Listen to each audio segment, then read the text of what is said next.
Hello, മറക്കാതിരിക്കാമി പാട്ടുകളിലേക്ക് സ്വാഗതം.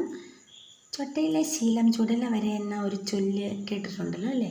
ചെറുപ്പത്തിൽ മാതാപിതാക്കളുടെയും ഗുരുക്കന്മാരുടെയൊക്കെ വായിൽ നിന്നത് എപ്പോഴും കേൾക്കാറുള്ളതായിരുന്നു ഇത്. ചെറുപ്പത്തിൽ എന്ത് ശീലിക്കുന്നോ അത് മരണം വരെ തുടരുമെന്നാണ് വിവക്ഷിക്കുന്നതെന്ന് അന്നൊന്നും ഇത്രയ്ക്ക് മനസ്സിലാകില്ലായിരുന്നിരിക്കും. അന്ന് ചെറുതായിരുന്നവരൊക്കെ ഇപ്പോൾ വലുതായി കാണും അല്ലേ? ചെറുപ്പത്തിലുണ്ടായിരുന്ന ശീലങ്ങൾ വലുതായപ്പോൾ കണ്ടറിഞ്ഞ് മനസ്സിലാക്കി തിരുത്തിയവർ കാണും.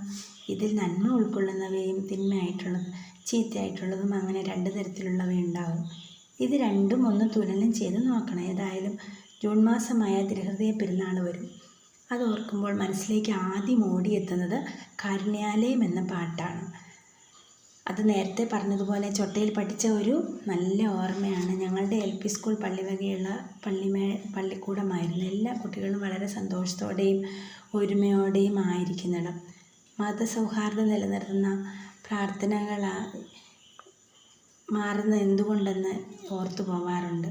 എല്ലാ ആദ്യ വെള്ളിയാഴ്ചകളിലും ആ സ്കൂളിൻ്റെ മധ്യഭാഗത്തായി ഉയരത്തിൽ ഭിത്തിയിൽ വെച്ചിരുന്ന കുരിശുരൂപം പിടിച്ച കുരിശ പുണ്യാളത്തിയുടെ ഒരു നല്ല വലിയ ഫോട്ടോയുടെ ചുവട്ടിൽ എല്ലാവരും ഉച്ചയ്ക്ക് 12 മണിക്ക് ബെല്ലടിക്കുമ്പോൾ ഒരുമിച്ച് കൂടും. എന്നിട്ട് പ്രാർത്ഥിക്കും. നന്മയ്ക്ക് വേണ്ടിയും നന്മയിൽ നിലനിൽക്കുന്നതിനുമുള്ള അപേക്ഷ ദൈവത്തിന് സമർപ്പിക്കും. അവിടെ മറ്റൊന്നും ആരും ആഗ്രഹിക്കുന്നില്ല. അന്നത്തെ സ്കൂളുകൾ സ്ക്രീൻ മാറ്റിയാൽ കോളായി മാറുമായിരുന്നല്ലോ. ഏതായാലും അന്ന് പാടുന്ന സമർപ്പണ പ്രാർത്ഥന ഇപ്പോൾ എൻ്റെ ഓർമ്മയിലേക്ക് കടന്നു വരുന്നുണ്ട്.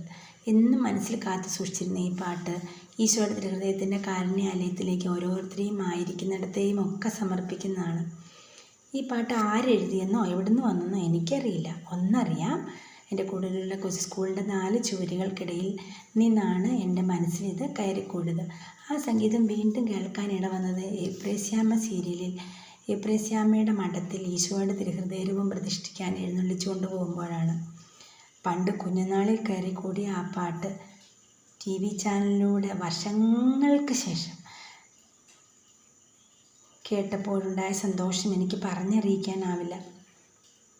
ഏതായാലും മറ്റേതോ പാട്ടുകളൊക്കെയാണ് പാടാൻ ഈ മഴക്കാലത്തിരുന്നതെങ്കിലും പെട്ടെന്ന് ഈ പാട്ട് കേൾപ്പിക്കാനാണ് എനിക്ക് കൂടുതൽ ഇപ്പോൾ പെട്ടെന്ന് മനസ്സിനോട് താല്പര്യപ്പെടുന്നത്. മറക്കാതിരിക്കാം ഈ പാട്ടിൽ ഈ പഴയ ഓർമ്മകളുമായിട്ട് കാരുണ്യാലയം എന്ന പാട്ട് ഞാൻ സമർപ്പിക്കുന്നു.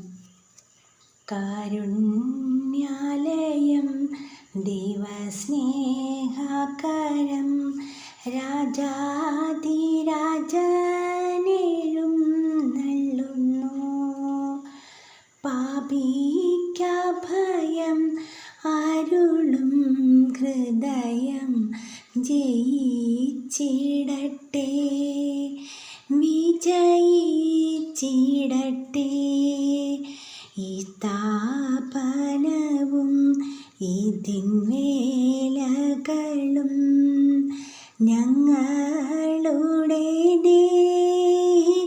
ദേഹങ്ങളും അങ്ങേക്കുമുദാ സമർപ്പിച്ചിടുന്നു ജയിച്ചിടട്ടെ വിജയിച്ചിടട്ടെ.